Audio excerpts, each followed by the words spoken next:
Olá, amigos.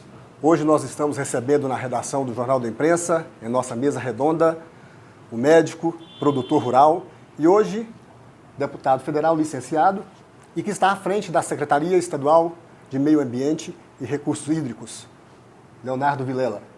Obrigado pela sua presença aqui no Jornal da Imprensa. É um prazer estar aqui no Jornal da Imprensa, conversando com o Lécio, com o Júnior, com todos os amigos, todos os internautas sobre as questões de Goiás e do Brasil.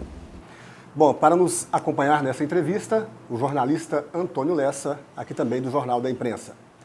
Secretário, para a gente começar esse nosso bate-papo, essa entrevista, eu queria que o senhor nos falasse um pouquinho sobre a experiência que o senhor teve recentemente, durante a temporada de férias de julho, ao participar da caminhada ecológica. Olha, foi uma das experiências mais fantásticas da minha vida. Eu não participei dela integralmente, dos 10 trechos, são 2 trechos por dia, cerca de 35 quilômetros a 40 quilômetros cada trecho, de manhã e à tarde. Eu participei dos 10 trechos, 5 dias, eu participei de 7, 3 dias e meio. E foi uma experiência muito, muito boa. Primeiro, a caminhada que é dura, que é desgastante, é preciso estar treinado, é preciso estar preparado. Eu sou maratonista, eu treino aí 5, 6 vezes por semana, há muitos anos, já há 3 ou 4 anos. E mesmo assim, eu tive dificuldades, tive bolhas nos pés, tendinites, como outros atletas também bem preparados. Mas, primeiro, a convivência com os atletas foi excepcional, excelente. Segundo, toda a equipe de apoio, de organização, também de uma convivência excepcional. E tivemos a oportunidade de ser muito bem recebidos em todas as cidades por onde passamos, pela comunidade, pelas autoridades. Durante o caminho, todo o percurso, os carros que passavam por nós acenavam, faziam um sinal de positivo, incentivavam, aplaudiam. Então isso era um grande incentivo. Agora, nada se compara quando se chega em Aruanã, no pôr do sol, às 6 horas da tarde, e a gente, depois de uma jornada exaustiva dessa, de centenas de quilômetros, a gente finalmente entra, mergulha nas águas do Rio Araguaia. De uma beleza incrível, uma emoção indescritível e foi uma das experiências mais fantásticas, mais fabulosas que eu já tive da minha vida. Pretendo repetir várias outras vezes. Fiquei muito amigo de todos, dos atletas, da comissão organizadora e com certeza absoluta vou repetir agora, na próxima vez, na íntegra, todos os 5 dias, dado a primeira causa, que é pelo cerrado, pelo meio ambiente, pela vida. Segundo, pela beleza natural que nós tivemos a oportunidade de ver, né? Do cerrado, ver as coisas boas, as áreas sendo replantadas, sendo recuperadas, também ver depredação. Mas, e sobretudo, participar de uma campanha que visa conscientizar as pessoas da importância do cerrado, do meio ambiente e do Rio Araguaia para todos nós goianos. Secretário, o senhor, quando assumiu a Secretaria do Meio Ambiente, ela estava com sérios problemas, inclusive com denúncias de corrupção e através de investigação da própria polícia e do Ministério Público. Os problemas foram resolvidos? Olha, na verdade, a Secretaria teve funcionários presos.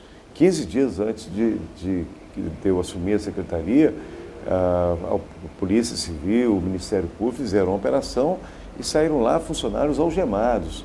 Centenas de processos, milhares de processos foram pegos pelo Ministério Público e somente agora que foram devolvidos.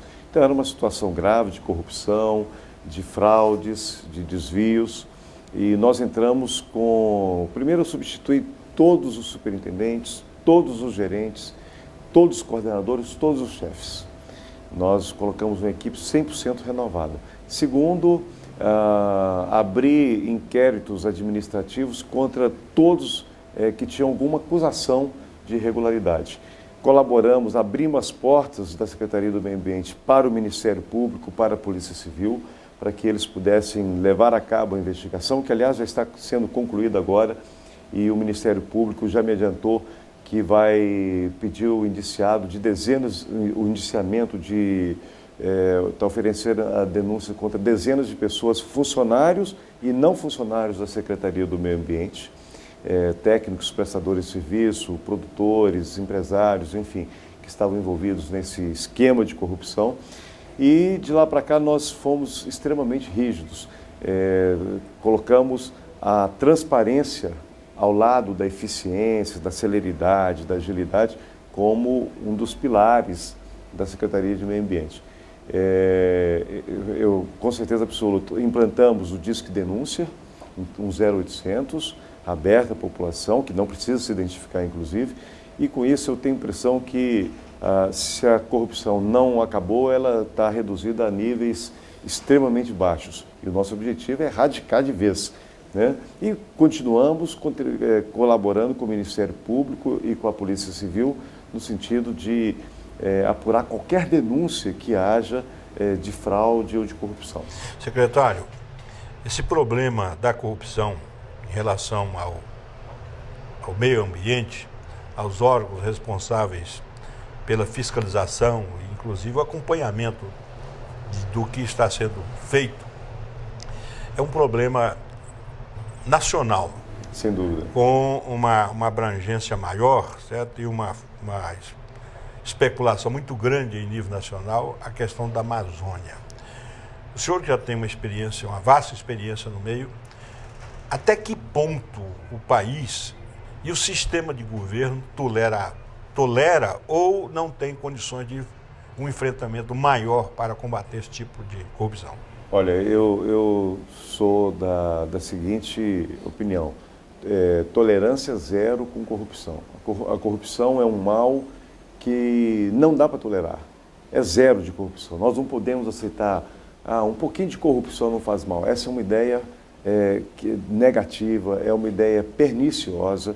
Corrupção tem que ser zero, não podemos aceitar corrupção de forma alguma. E não existe corrupção leve, corrupção menos grave ou mais grave. Corrupção é corrupção e pronto, acabou. E tem que ser banida da vida pública. Agora, para que isso ocorra, é lógico que é preciso ter leis, é preciso ter a repressão, é preciso ter a vigilância constante dos órgãos públicos. Agora, se não houver o engajamento da população e não aceitar de forma alguma a dar dinheiro por fora, a pagar pedágio, a pagar propina, aí não tem como. É duro, por mais que você peça, às vezes vai lá uma pessoa que precisa de uma licença ou precisa de uma outorga e oferece dinheiro. Então, isso é extremamente pernicioso.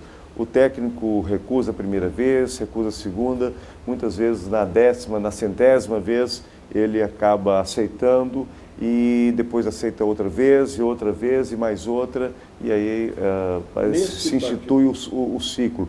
É importante que a sociedade tenha em mente que para cada funcionário público corrupto existe um cidadão corruptor, que é da sociedade. Então, enquanto houver os corruptores, haverá os corruptos, né? Então, nós temos que trabalhar nas duas pontas. Na ponta de vigilância, de cobrar do funcionário público a integridade e o compromisso com o serviço público, e, por outro lado, cobrar do cidadão que ele não caia nessa esparrela de oferecer dinheiro, de oferecer propina, para que o seu pleito irregular seja aprovado, ou mesmo que esteja regular, seja com mais celeridade na frente de outros, não respeitando a ordem cronológica. Deputado, o senhor, deputado federal, licenciado, já ocupou a pasta da agricultura aqui em Goiás, também a da infraestrutura.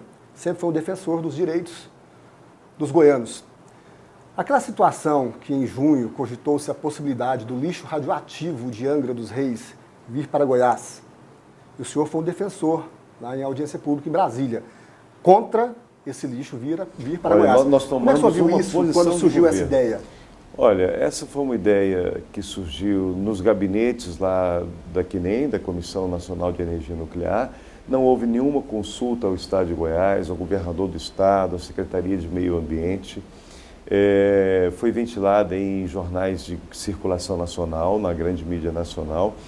E a nossa reação foi primeiro de espanto, depois de indignação, porque o Estado sequer foi consultado. E Goiás teve uma experiência muito ruim com o Césio, que levou inclusive ao Estado ser discriminado por isso. Eu era estudante de medicina em Belo Horizonte, na Universidade Federal de Minas Gerais, em 1987, quando ocorreu o acidente com o Césio. E fui discriminado porque era goiano, porque era de Goiás.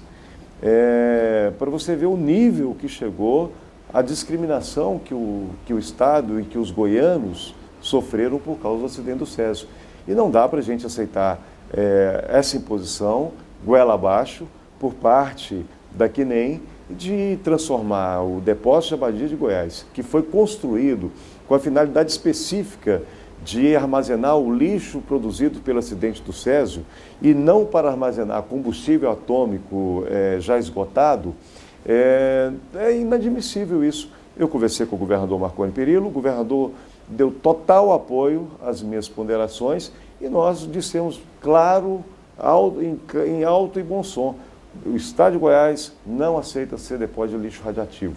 Se as usinas radioativas estão lá no Rio de Janeiro, que o Rio de Janeiro acondicione esses produtos. Inclusive, e ficamos muito felizes porque depois disso houve uma reação muito forte, um apoio unânime por parte da população de Goiás, e a QNEM voltou atrás e já Goiás está livre dessa possibilidade de ser depósito de lixo radioativo. Inclusive, na época, cogitou-se a possibilidade de indenizar o Estado, o município, caso esse lixo viesse para cá. Isso era verdade? Olha, sim, foi oferecido uma compensação financeira, mas essa é uma coisa que não se compra, não se vende, né? A segurança dos goianos. Nós vimos agora o acidente nuclear que houve no Japão, que é um país que tem altíssima tecnologia, e mostra que as usinas nucleares não são absolutamente seguras, totalmente seguras. A Alemanha vai desativar todas as suas usinas nucleares, outros países do mundo da mesma forma. E principalmente o Brasil, que tem um potencial de energia limpa, renovável, muito forte, com energia solar, energia eólica, energia da biomassa, os biocombustíveis, energia hidrelétrica. Então, quer dizer, para que nós vamos nos arriscar com energia nuclear? Que é bom, que é muito bom, que é alta tecnologia, mas que está sujeito a acidentes naturais e que tem um custo ambiental e um custo de saúde humana muito grande.